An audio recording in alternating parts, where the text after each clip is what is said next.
The market smells of tomatoes and petrol and damp plastic, a low river of voices and feet. Amina balances a wobbling basket on her hip when it snaps and red orbs scatter like small planets across the cracked concrete. People curse, step around the spill, and for a moment the world tightens to that small storm of fruit.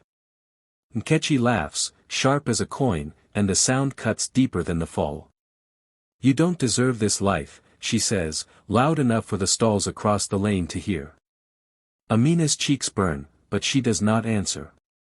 She kneels, gathers bruised tomatoes into her apron, the palms of her hands stained with pulp and patience. She smiles, not a big smile, just a slow quiet thing that keeps her face soft. Inside that smile something steals. She thinks, not of revenge, but of learning every small, useful thing around her. She watches how customers choose fruit, how the shopkeeper counts change, how the shadow of a rainy cloud makes people buy faster. She remembers the ledger she once glimpsed under a pile of dog-eared invoices. The insult settles on her like ash and falls away. When she stands, her shoulders are the same, but her eyes are not. They hold a plan shaped by every bruise on the tomatoes and every coin that clinks in the till. She leaves the broken basket in the sun to dry, walks past the laughing women, and goes toward the road where fortunes begin at dawn and are made in the small, steady acts of getting up again. Amina wakes before the sky lightens and walks the wide, empty road to Ikeja with a cloth bag and a small wooden crate of fruit balanced on her head. She sets up on a dusty corner beneath a bent streetlight that only sometimes works, and she arranges her mangoes and oranges in neat rows like small suns. Rain comes without asking some mornings, thin at first, then hard, but Amina ties a plastic sheet over the stand and keeps selling. When the power goes out at night and the street lamps blink off, she remembers how customers still come because they trust her to be there. People laugh at her at first. Obeisai and Nkechi, with their clean apron and old shop, call across the market and joke that the little woman with the plastic roof will be gone by the end of the week. They do not see her early, soft work. They do not see her quiet stubbornness. Amina learns fast. She notices who buys on credit and who pays with small coins. She watches the bus drivers and remembers which one always needs fruit for his children. She gives the tired nurse a mango and does not write the money down. The nurse comes back with a friend and brings 2 more customers. A young man who works at the nearby garage asks for oranges every morning. She remembers his name. He tells everyone the woman at the corner remembers names. A woman from a small office across the road likes her oranges peeled and wrapped. Amina keeps a clean knife in a tin and a small stack of paper. People begin to choose her stand because the fruit looks fresh and because she smiles like she means it. When rain floods the road and the plastic roof threatens to fly away, she ties it harder, moves the crates to higher ground, and keeps calling out the prices in a voice that sounds like an offer you can trust. She borrows small things from neighbors, pays them back with a few extra slices of fruit and a promise. She learns from mistakes too. Once she overbought mangoes and they went soft, but she did not waste them. She chopped them, mixed with sugar, and sold cups of sweet mango at a low price the same day. Children lined up with coins. News moves in the market like wind. Word travels that Amina gives a little credit, that her fruit is ripe but not rotten, that she keeps her space clean. Her customers start to bring others. Older women teach her how to call out to the crowd, how to wrap fruit so it lasts, how to fold a small receipt from a scrap of paper. Each small lesson is a step. The laughter of Obeisai and Nkechi turns softer, then stops. Amina does not shout or show off. She keeps the stand tidy, the prices fair, and a list of names in her head. Slowly, her small roadside stall stops being something to mock and becomes the place people depend on when they need good fruit and someone who remembers their name. The day the video changed everything began like any other market morning, people pushing, hawkers calling, the hot air full of spice and sweat. Amina was stacking crates when something broke loose at the far end of the lane. A delivery van had bumped a stall, people panicked, and a crush of feet sent an old man stumbling, his basket of plantain tumbling. For a moment no one could move. Amina did. She slipped through a gap, reached down, and lifted him up as someone else jammed a torn umbrella into a hole to stop the press. Someone with a phone caught her hand steadying the old man, the way she turned her body to shield him, the small calm voice saying, "It is all right, take my arm." The clip was short and raw, no music, just breath and the market noise, and that quiet line of care. It hit the internet like rain. Within hours people from other towns and states were sharing it, writing that this woman who once sold fruit at the corner had saved a life. Donations arrived from Lagos to Kano and beyond. A neighbor sent a little money, a group in Abuja pooled funds, and a small local news page ran a piece with the same shaky phone clip. Amina turned the first wave of help into tools. She bought better crates that stack and lock, clean paper for wrapping fruit, and a simple stencil to print her name on boxes so people would see it and remember it. She paid a young man to paint her logo on the side of a second-hand tricycle and fixed the engine so it could carry crates to homes. She hired a woman from the clinic to help pack mornings, and a boy from the garage to make deliveries in the heat. Her stand kept its corner voice, but now it had a neat shirt for workers and a small sign.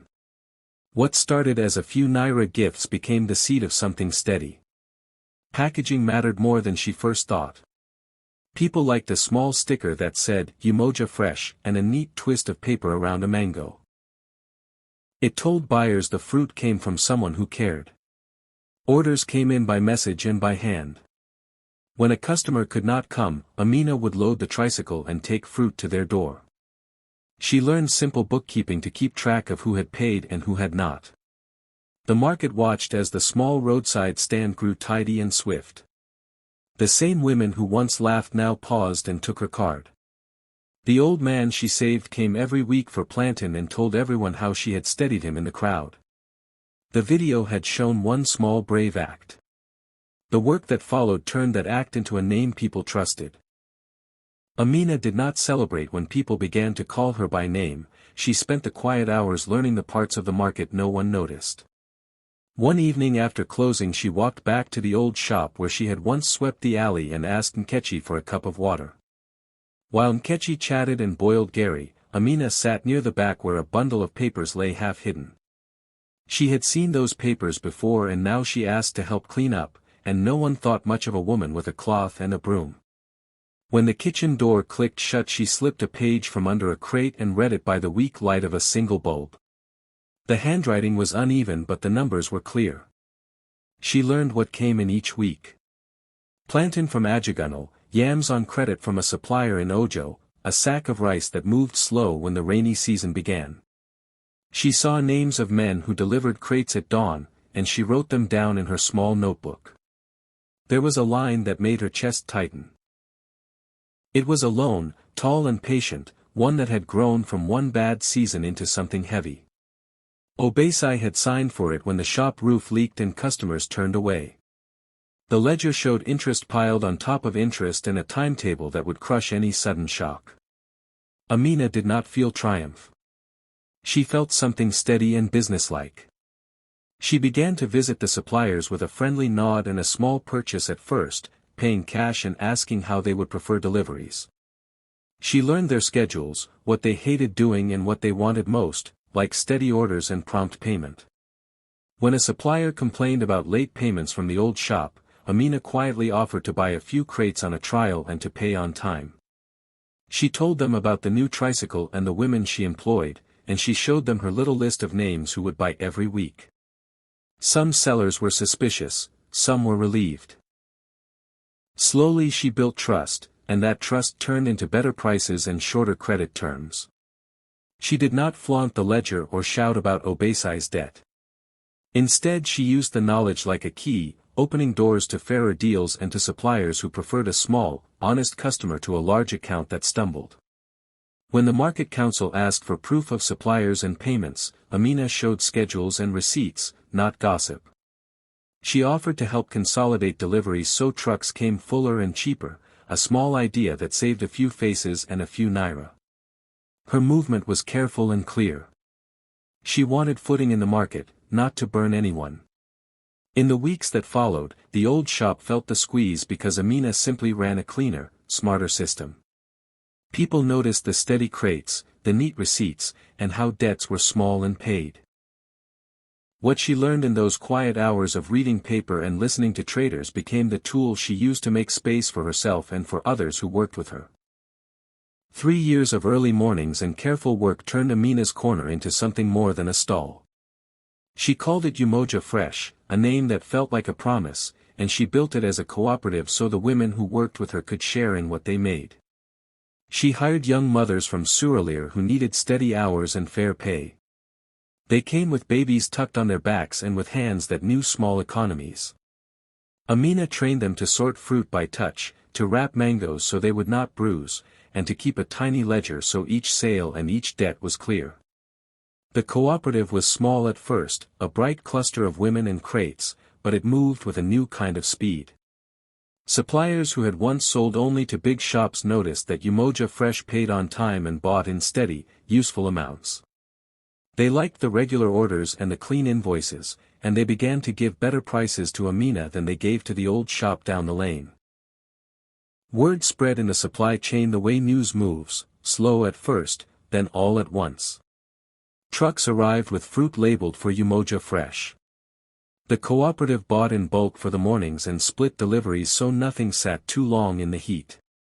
Amina used the tricycle to reach office blocks and housing estates, and the mothers took turns making deliveries so they could still be there for their children. Customers loved the convenience and the care. The old shop, which had once been the center of the market, started to feel tired. Its owner, Obesai, had fewer customers and more empty shelves. People whispered in the lanes. Some said Umoja Fresh was stealing business. Others said Amina had simply earned it. Rumors grew louder when a quiet meeting at the market council suggested changes in how stalls would be assigned. No one expected what followed. Instead of a hostile takeover, Amina reached out to workers at the old shop and offered to bring them into the cooperative if they wanted fair hours and steady wages. She spoke about community, about keeping the market strong, not about winning. The idea split opinion. Some traders called her generous. Others called her clever in a way that stung. In the end the change was practical. Suppliers who had once worried about late payments found stability in Umoja Fresh. Prices became tighter for the old shop. Obesai watched customers choose wrapped fruit with a small sticker and a name they recognized. The market kept its noise and heat and stubborn rhythm, but now it had a new center of gravity. Umoja Fresh was not just a business. It was a small movement that showed how orderly work, shared power, and steady pay could shift the balance in a busy place where everyone thought everything would always stay the same. The market council meeting felt like a thunderstorm held in a room, voices clapped, fans barely moved air, and everyone waited to see what would break first, old pride or the new order. Obesai walked in with a paper in his hand and a face set like hard clay. When it was his turn he looked straight at Amina and the women from Umoja Fresh and said the same cutting line Nkechi had once thrown at her in the lane, "You don't deserve it." The room gasped and then split into small sounds, some people muttered in agreement, others swallowed hard. For a moment the market seemed to be weighing memory against numbers, and memory felt heavier. But the council had copies of ledgers, delivery schedules, and receipts now. They had watched crates move, seen suppliers change hands, and checked the books on who paid on time. The proof sat on the table like light. Umoja Fresh had steady orders, clear pay records, and more people employed with reliable hours. Amina could have answered with heat, but she had learned that strength is quieter. She stood, smoothed her simple dress, and spoke in a plain voice that filled the room without shouting. She did not name debts or fling the old ledger like a weapon. Instead she offered a deal that surprised the council and, most of all, Obesai. She offered to buy the old shop, not to crush it, but to save the workers and to fold that history into something new. Her offer was generous enough to clear the worst of the debt and kind enough to keep staff on the payroll. She asked that Nkechi be given a leadership role, that regular workers could choose to join Umoja Fresh with their jobs protected, and that the shop's recipes and goodwill be preserved. The plan was simple and practical. There was silence, thick and shifting, and then a murmur of approval from sellers who cared about the market's health more than one man's pride. Obeisai's face moved through anger, hurt, and then a small, private breaking. He had built a life on the old sign and the steady footfall of customers. The debts were not only numbers but a slow erosion of confidence. Now he had to watch his shop change hands, not in a battle but by a hand he did not expect to take it. The council voted, many nodded for the future, not the past. Some traders came forward to support transition plans, to help train women who wanted to learn the delivery routes or bookkeeping. A few people still whispered that Amina was scheming, but more voices said she was saving something worth saving: jobs, dignity, and a place where people could still find good fruit. In the end, Obeisai signed the papers. He stayed for the handover, and in that quiet moment, he looked at Nkechi taking a key and at Amina who had offered it. The market shifted, softly but for good, and Amina walked out not triumphant but steady, having used her head and her heart to change what she had once been told she did not deserve. The morning the papers were signed, the market felt like it held its breath. Women who had worked for years at carts and counters stood with wrapped fruit in their hands and watched as if they were watching a play they had helped write. Amina walked into the old store where she had once swept the alley and felt every look on her skin. The air smelled of cassava and hot metal and strong coffee from a shop across the lane. Obeisai stood by the counter with his shirt untucked, his face a map of long pride and new worry. Nkechi was there too, quieter than she used to be, her hands folded as if she did not know what to expect. Paper and pen lay on the small table, and a plain set of keys rested on top like a small, bright promise. Amina sat down, her fingers steady, and signed her name in a hand that had learned more in 3 years than it had in a lifetime of carrying crates. She did not raise her voice or make a speech. Instead, she pushed the papers toward Obeisai for his signature and then reached for the keys. For a second the market waited.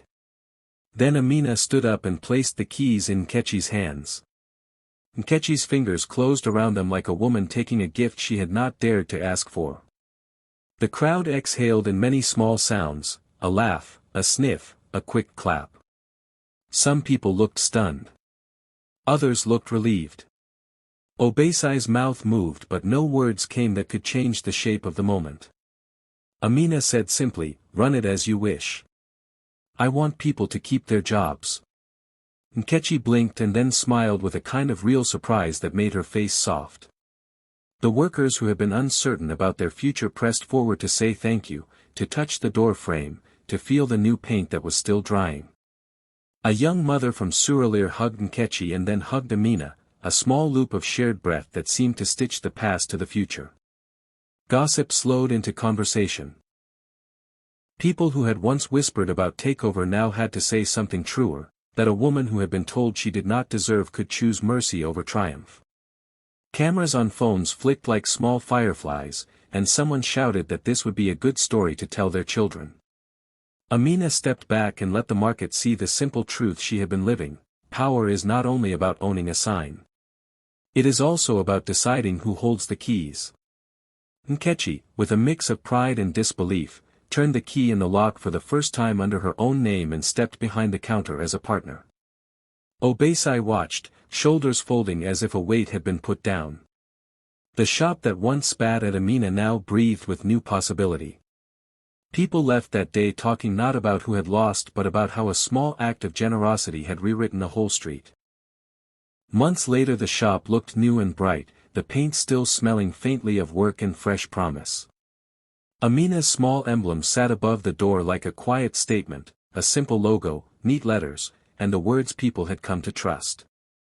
The window held wrapped fruit and a few jars of preserves made by the cooperative, and the shelves were tidy in a way that said someone cared every morning before the market woke. On the other side of the lane a crowd had gathered as if the market itself had come to watch a small change of seasons. Obeisai stood among them, his posture straighter than it had been the day he signed the papers, but his face was softer now, shaped by loss and by something like relief. He watched as the old sign was taken down and a team fixed Amina's emblem into place. Some people in the crowd whispered that it was the end of an era. Others called it a good new start. Amina did not stand at the front to be cheered. She moved through the small groups, greeting the women who worked for her, checking the tricycle by the door, and making sure the youngest mother had someone to watch her baby that afternoon. When everyone quieted and the small ceremony ended, Amina held up a loaf of bread she had bought from a baker who traded with Umoja Fresh. She raised it like a simple cup and said a few words that did not need a loud voice: "Thank you, keep working, take care of each other." People lifted their own pieces of bread and clapped. Obaisai did not come forward. He watched instead, a long look that seemed to count what had been and what was left. The market cheered in the way markets do, not for one person but for the people who make it live. Amina smiled and lowered the bread. What they had said she did not deserve had become the very thing she had earned with long mornings, patient hands, and a choice to build community rather than burn it down.